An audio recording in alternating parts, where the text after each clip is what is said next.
What would you do if the most important person in your life vanished in a thin air, right in front of you, in a place that was supposed to be the safest on Earth?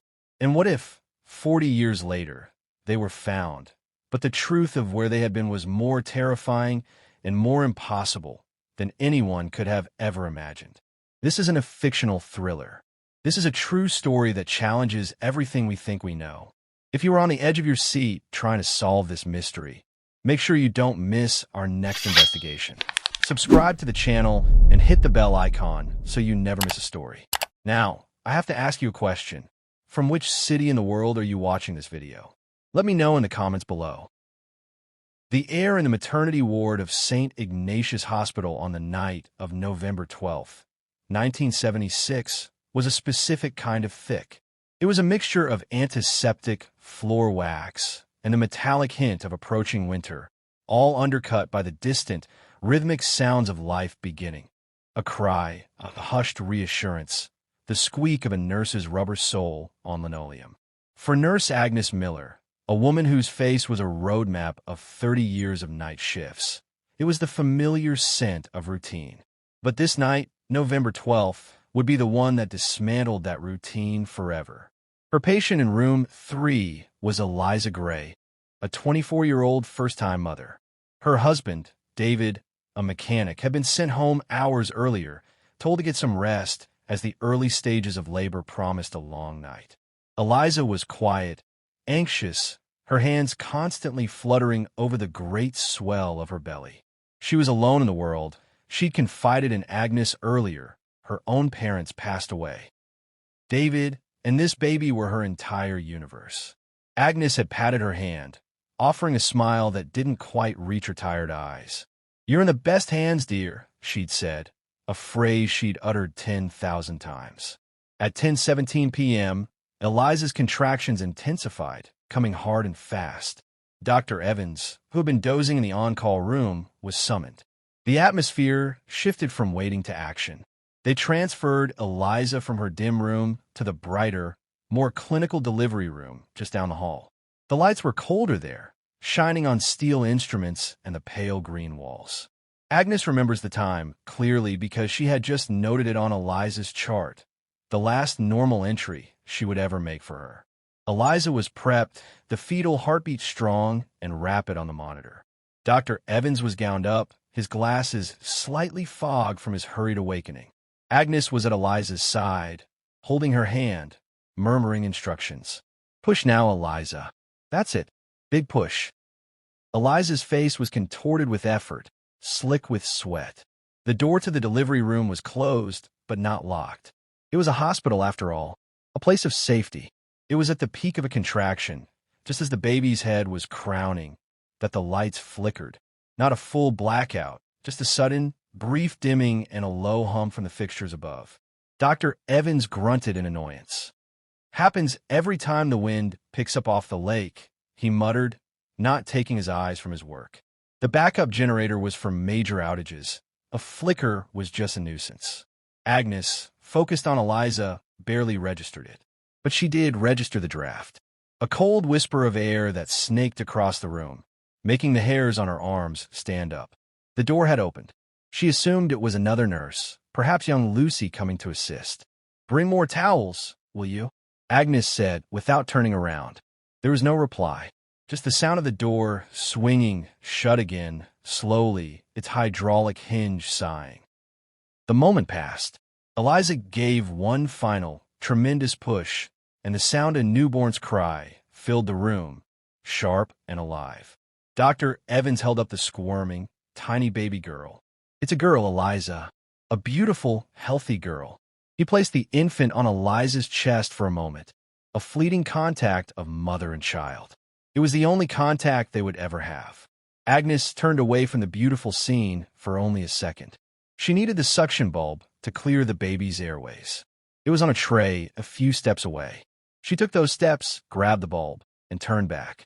The entire motion took less than 10 seconds. The bed was empty. Eliza was gone. The baby was gone. Dr. Evans was at the sink, his back to the bed, scrubbing his hands. "A good, clean delivery, Agnes. Weight looks to be about 7 pounds even. don't you think? He said over the sound of the running water.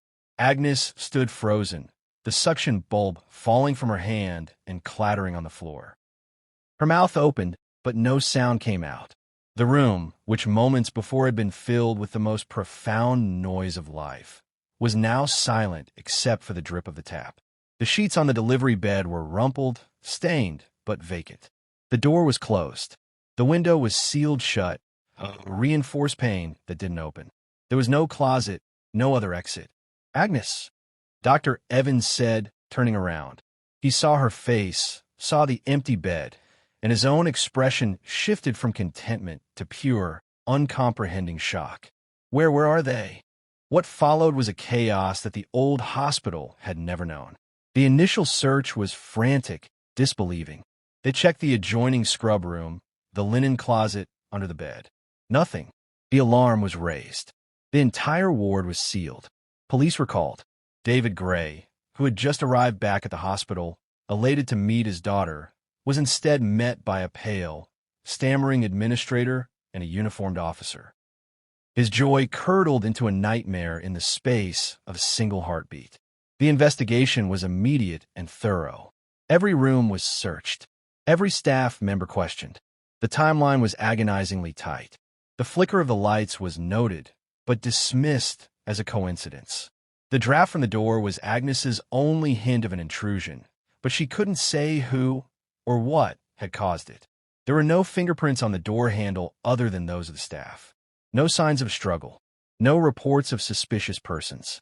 It was as if Eliza Gray and her newborn daughter had been plucked from the very fabric of reality itself.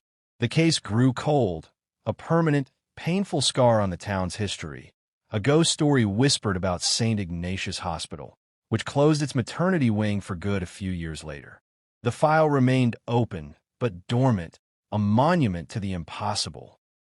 Then, 40 years later, on a rain-swept afternoon in October 2016, a social worker in a town over 200 miles away made a routine home visit.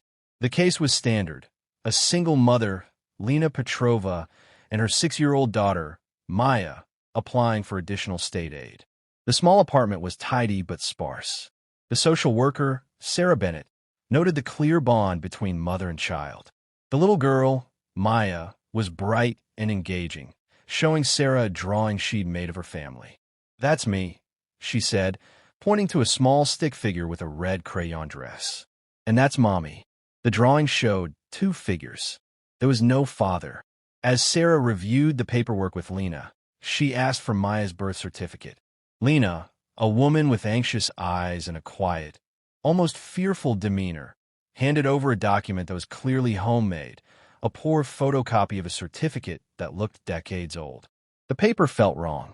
The font was slightly off. Sarah, doing her due diligence, decided to run the names through the state's database. She expected a simple mismatch, a bureaucratic error. What she got, hours later, was a phone call that made her blood run cold. The name on the birth certificate for the mother was Eliza Gray, and the listed date of birth for the child, Maya, was November 12, 1976. The system flagged it immediately. It matched the details of a child who had vanished, along with her mother, for decades before. A child who, if she were alive, would not be a young mother of a 6-year-old. She would be a 40-year-old woman. The woman sitting in front of Sarah, calling herself Lena, claiming to be 24 years old, was, according to a state database, a ghost from a 1976 police report. And the 6-year-old girl, coloring at the kitchen table, was the baby who had vanished from a delivery room without a trace. They had been found. They were both impossibly alive. The notification that pinged on Detective Mark Miller's phone was not the usual sort. It wasn't a report of a burglary or a traffic accident. It was a high-priority state alert, a flag from a social services database that had been cross-referenced with the National Missing Persons Registry. The name that popped up, Eliza Gray, meant nothing to him at first. He was 42, and the case was from a time before he was even born. But the St. Ignatius Hospital disappearance was legendary in local law enforcement, a story told to new recruits as the ultimate example of an unsolvable mystery. And Miller had a personal connection he couldn't ignore. His grandmother was Agnes Miller, the nurse who had been in that room, the one who had never forgiven herself, who had spoken of that night in hushed, trembling tones until the day she died. He read the report from social worker Sarah Bennett 3 times, each pass making the room feel smaller and the air thinner. A woman claiming to be Lena Petrova, age 24, with a 6-year-old daughter. A homemade birth certificate listing the mother as Eliza Gray and the child's birth date as November 12, 1976. It was impossible. It had to be a hoax, a brutal, twisted joke. But the state database doesn't joke. He immediately called the social worker, his voice tight with an urgency that made her stammer. "Describe her to me," Miller demanded, his pen poised over a notepad. "She's young," Sarah Bennett said, her voice quiet, as if afraid of being overheard. "She looks 24. Pale, dark hair long. She's very thin. Her eyes are old. That's the only way I can put it. She looks young, but her eyes are so tired and scared. The little girl, Maya, she's beautiful. Looks just like her. And she's there now? You're sure? I left 20 minutes ago. I told her I had to process the forms at the office. She didn't seem suspicious, just nervous, like anyone would be with a state worker in their home." Miller was already on his feet, grabbing his coat. "Listen to me very carefully. Do not go back. Do not call her. I am deploying a unit to her apartment now. You stay at your office. I have more questions." He didn't wait for a reply, ending the call and barking orders to the precinct. This wasn't just a case anymore. This was a ghost walking out of the history book. The apartment building was a drab, post-war structure on the outskirts of the city, a place of peeling paint and weedy lots. Police cars converged on it with silent lights, no sirens to spook their target. Detective Miller led the approach, his heart hammering against his ribs. He thought of his grandmother's stories, of the empty bed, the cold draft. He pushed the apartment door open, his service weapon held down but ready, his identification held high. The woman inside, Lena Petrova, did not scream. She simply froze, one hand pulling her daughter close, the other clutching the back of a worn armchair. Her eyes, just as the social worker had described, were ancient pools of fear in a young face. She looked exactly like the faded photograph of Eliza Gray from a 1976 case file, a photograph Miller had committed to memory on the frantic drive over. It was her. It was undeniably her. "Eliza Gray?" Miller said, his voice softer than he intended. The woman flinched at the name as if struck.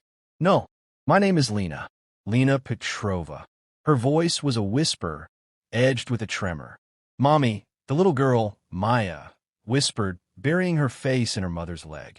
"It's okay, sweetheart," Lena murmured, her eyes never leaving the detectives. "It's okay." They were taken to the station, not in handcuffs, but in a state of profound and quiet confusion. The little girl was placed with a kindly female officer who gave her juice and crayons, while Lena, Eliza, was led to an interview room. She sat perfectly still, her hands folded on the table, her gaze fixed on the two-way mirror. The initial medical examination was the first layer of the impossible. She was in perfect health. Her teeth were perfect, with no cavities, no fillings, nothing. It was the mouth of a child, not a woman who would be 40 years old. There were no scars, no signs of any past illness or injury. And then there were the fingerprints. They were taken, scanned, and compared to the one existing print lifted from a glass Eliza Gray had used in her hospital room in 1976. The match was confirmed. 100%. This woman was Eliza Gray, but her body told the story of a woman who had not lived a day past 24. Detective Miller sat across from her, a file folder between them. He didn't know where to begin. "Eliza, can I call you Eliza?" She gave a tiny, almost imperceptible shrug. "I don't know that person. The fingerprints say you do." He opened the folder, sliding the 1976 photograph of her and her husband, David, across the table. It was taken at a picnic, just a month before she vanished. She was smiling, her head on his shoulder, her hand resting on her pregnant belly. She looked at the photo for a long time. A single tear escaped and traced a path down her cheek, but her expression remained otherwise blank. It was the look of someone recognizing a dream, not a memory. "He looks kind," she said finally, her voice hollow. "David Gray, your husband. He looked for you for years. He never stopped." Miller paused. "He passed away 5 years ago. Cancer." This news seemed to have no effect on her. She simply nodded slowly, as if receiving a weather report from a distant country. "I'm sorry to hear that. Eliza, what happened? What happened in that room?" She looked up from the photograph, her ancient eyes meeting his.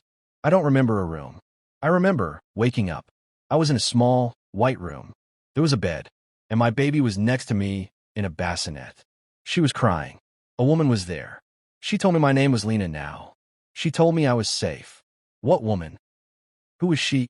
"She said her name was Anne. She was calm. She never raised her voice. She took care of us. She taught me how to care for the baby. She brought us food, clothes, books." "Where was this? A house? An apartment?"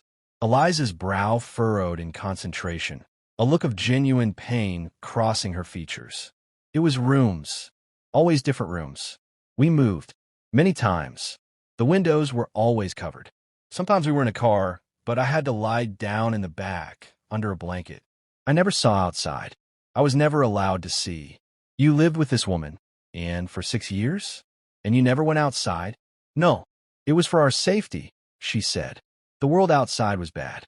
Dangerous. She homeschooled Maya. She taught me things. How to cook, how to clean, how to be quiet."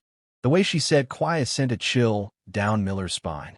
It was a word with weight, with meaning. "And then what? How did you end up in that apartment?" "And left," Eliza said, and for the first time, real emotion cracked her voice. Not sadness, but pure terror. "2 weeks ago. She said it was time for us to be on our own. She gave me a bag of money. She gave me the birth certificate. She told me to use the name Lena Petrova. She drove us to the apartment, showed us inside, and then she just left. She said never to speak of her to anyone, or the bad things would find us." She looked at Miller, her fear palpable. "And now you have found me. Does that mean the bad things are coming?" Detective Miller leaned back, his mind reeling. The story was beyond belief. A kidnapper who held a mother and child captive for 40 years. Yet the mother hadn't aged a day. A captor who provided care, education, and then simply set them free? It made no sense. It was a narrative with a beginning and an end, but no middle, no motive, no logic. He looked at Eliza Gray, a woman trapped in the body of her younger self, her memories a locked box, her life a stolen interval of time. The mystery of her vanishing had just been replaced by a far deeper, more unsettling one. Where had she been, and what had truly happened to her in the decades between that delivery room and this interrogation room? The answer, he feared, was something far stranger than anyone had ever imagined. The evidence, or rather the baffling lack of it, began to pile up in the cramped, stuffy evidence room that had been designated the unofficial headquarters for the Gray case. Detective Miller felt like he was trying to assemble a jigsaw puzzle where the pieces not only didn't fit, but seemed to be from entirely different boxes. The first and most profound piece was the medical report on Eliza Gray. The doctors, a team of the best the state could offer, were unanimous and utterly confounded. Biologically, by every metric they could test. Cellular health, telomere length, bone density, hormone levels. The woman was 24 years old. It was a scientific impossibility. There was no sign of the advanced medical technology or treatments that might explain such a phenomenon. One doctor, a normally stoic endocrinologist, told Miller privately, "It's as if her internal clock simply stopped on the night of November 12, 1976, and only started ticking again when she was found." Then there was the apartment. The forensics team had tore it apart. Every surface was dusted, every fiber vacuumed, every item cataloged. The results were chilling in their sterility. There were no fingerprints in the entire apartment other than Eliza's and Maya's. None. Not on the doors, the windows, the dishes, the faucets. It was as if the mysterious and was a ghost who had never physically touched anything. The clothes in the closet were all new, common brands, purchased from different big box stores across the state, all with the sales tags removed. The food in the pantry was similarly generic. The bag of money and had left was cash, used bills of small denominations, untraceable. It was a life meticulously constructed to leave no trail. The only personal item of any note was a small, leather-bound journal found tucked under a stack of linens. It contained page after page of neat, looping handwriting, practical notes on child-rearing, recipes, cleaning tips. It was the journal of a caregiver. Miller compared it to the few existing samples of Eliza's handwriting from 1976, like the admittance form she'd signed at the hospital. They were not a match. This was someone else's work. A profiler brought in to consult pored over the journal's contents. "There's no anger here," she noted, her finger tracing a passage about treating a child's fever. "No resentment. It reads like a manual. A very thorough, very detached manual. The author is focused entirely on the well-being of her charges, but there's no emotional connection. It's clinical. The most frustrating dead end was the name, Anne. It was a ghost. No social security number, no driver's license, no tax records, no property deeds. No missing persons reports match her description, which, according to Eliza, was frustratingly vague. Average height, brown hair, a soft voice. She was a statistical echo, a placeholder name for a void. Miller decided to focus on the one thing that had to be real, the passage of time. If Eliza and the child had been moved repeatedly, as she claimed, someone, somewhere, must have seen them. He had a breakthrough, small and brittle, but a breakthrough nonetheless. A state trooper, reviewing old, unsolved reports from a rural county, found something. In the summer of 1998, a farmer's wife had called in a strange sighting. She reported seeing a sad-looking young woman and a little girl, who appeared to be about 4 or 5, walking in a field near a remote rental property. The woman had said the girl called the woman Mama, but the caller thought it was odd because the woman looked so young herself, barely out of her teens. The trooper who took the call had dismissed it as a family outing, but the date was logged, July 17, 1998. Miller's blood ran cold. In 1998, the vanished baby would have been 22 years old. The woman described would have been the appropriate age for the mother of a 4-year-old. But according to Eliza's story and her biological reality, she was the mother, and she was still 24. The math was a terrifying Mobius strip. He drove out to the now-abandoned rental property himself. It was a lonely, weather-beaten cottage at the end of a dirt track. The current owner, an old man who bought it for land value, knew nothing of renters from 1998. Place was managed by an agency back then, he said with a shrug. Went out of business years ago. Records are probably landfill by now. The next lead was even more unsettling.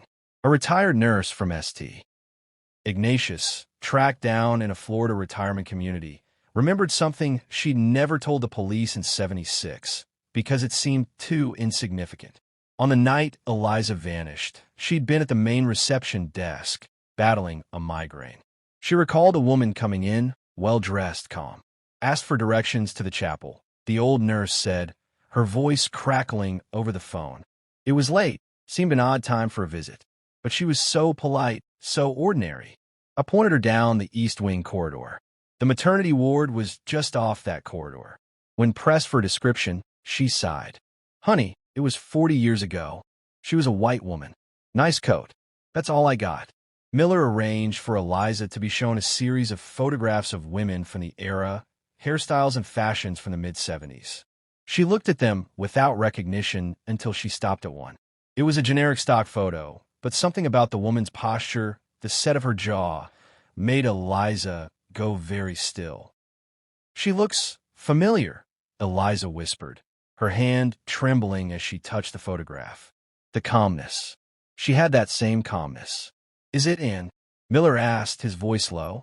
Eliza shook her head, a frantic, fearful motion. I don't know. It's like a face from a dream. I can't hold on to it. The investigation was pulling in two impossible directions. The scientific evidence screamed that no time had passed for Eliza Gray. Yet the fleeting, fragmentary sightings, the 1998 report, the well-dressed woman in the hospital, insisted that 4 decades had indeed unfolded. It was a paradox that was slowly eroding Miller's grip on reality. He sat alone in the evidence room late one night, the journal open in front of him. He read a passage again, one that had seemed mundane before, but now seemed to pulse with hidden meaning. The child must be kept on a schedule. Consistency is the foundation of stability. The world outside is chaos, but inside our rooms, we have order. We have peace. He realized with a cold certainty that the journal wasn't just about raising a child. It was about preserving a specimen. It was about maintaining a controlled environment. The constant moving, the covered windows, the lessons in silence wasn't just the behavior of a paranoid kidnapper. It was the protocol of a long-term experiment. The question was, what was the experiment? And who was the scientist? The answers, he feared, were hidden somewhere in the lost memories of the woman who still called herself Lena. Memories that were locked away behind a door that Anne had firmly closed. He knew he had to find a way to open it, even if what lay behind it shattered everything he understood about the world. The silence in the interview room was a physical thing, heavy and suffocating. Eliza, Lena, sat with her hands wrapped around a styrofoam cup of cold coffee, her gaze fixed on the two-way mirror, as if she could see the ghosts of her own past reflected in its dark surface. Detective Miller had tried every technique he knew: patience, empathy, gentle prodding, even showing her the journal found in her apartment. She had recognized the book, her fingers tracing the cover with a strange tenderness. "Anne's book," she'd whispered. She wrote everything down. She said a life without records is a life not lived. But the memories themselves remained locked away, buried under what psychiatrists were now calling a profound and complex dissociative amnesia, likely induced by sustained trauma. The breakthrough came from the most unexpected place. Her 6-year-old daughter, Maya, a child psychologist specializing in trauma, had been working with her using play therapy. Maya's world was one of dolls and drawings, not police interrogations and medical tests. She was in a sun-filled room at the station, surrounded by toys, while Miller watched from the observation room next door. The psychologist, a woman with a calm voice named Dr. Evans, no relation to the long-deceased obstetrician, was asking Maya about her favorite games to play with her mother. "We play the quiet game," Maya said, carefully dressing a doll. "You have to be very, very quiet. Quieter than a mouse. Mommy is the best at it." "That sounds like a fun game," Dr. Evans said softly. "Where did you learn to play that?" "In the white rooms," Maya said, as if it were the most obvious thing in the world. "We had to be quiet when the hum started." Miller leaned closer to the glass. "The hum." This was new. "The hum." Dr. Evans asked, "What was the hum like?" Maya stopped dressing the doll and looked up, her small face serious. "It was a loud sound that wasn't loud. It made my teeth feel funny. It came from the shiny things on the walls," and said it was the sound of the world sleeping. Miller felt a chill that had nothing to do with the station's air conditioning. The sound of the world sleeping. He immediately had a forensic artist brought in. Working with Maya was a slow, delicate process, but over the course of an afternoon, a sketch emerged. It was not a picture of a person, but of a room. A white, sterile room with a single bed, a small table, and on the wall, a complex silvery device with what looked like several dish-like projections. It was unlike anything the artist or Miller had ever seen. It looked less like medical equipment and more like something from a high-tech laboratory, or a spacecraft. This bizarre clue led Miller down a new and even more obscure path. He began searching for reports of unusual phenomena, high-strangeness events from the 1970s that correlated with the Street Ignatius area. He spent days in the state archives, sifting through microfiche records of local newspapers from 1976. And then he found it. Buried in the classified section of the Herald, from the day after the disappearance, November 13th, 1976, was a small, 3-line ad. It was listed under Lost and Found, but it made no sense. Found, one precious moment at a time. Kept safe and sound. Inquire within. Box 77. Box 77 was a postal box at the Maine post office. The records for who rented it in 1976 were long gone. But the ad itself was a message. It was a message for someone. Miller became convinced it was connected. The date was too coincidental. The wording was too specific. Out of time, he brought the photocopy of the ad to Eliza. He didn't ask her about it. He simply placed it on the table in front of her. She picked it up, her brow furrowed. She read it once, then again, and then her breath hitched. Her eyes lost their focus, staring through the paper, into a distance only she could see. The light, she stammered, her voice barely audible. It wasn't the lights that flickered. Miller held his breath, not daring to move. It was a brightness. In the corner of the room. It grew. It wasn't electric. It was alive. It hummed. Her hands began to shake. The doctor, he didn't see it. He was between the stirrups. His back was turned. The nurse, Agnes, she turned away to get something. And it came. It was like a door made of light.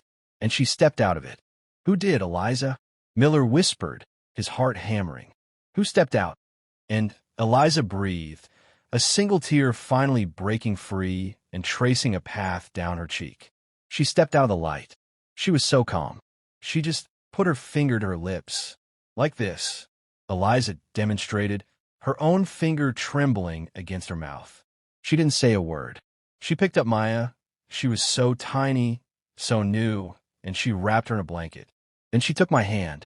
Her hand was warm, and she led me into the light. It was warm, and it hummed. And then the room was gone. We were in the white room, and the door of light was gone.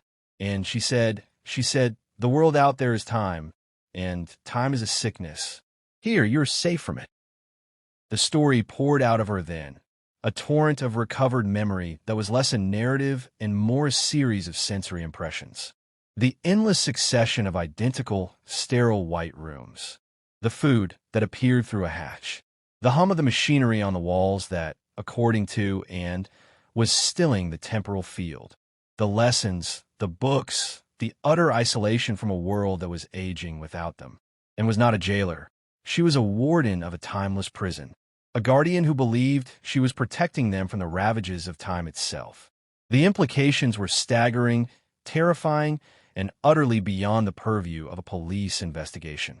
Miller's report was classified at the highest levels of state and federal government.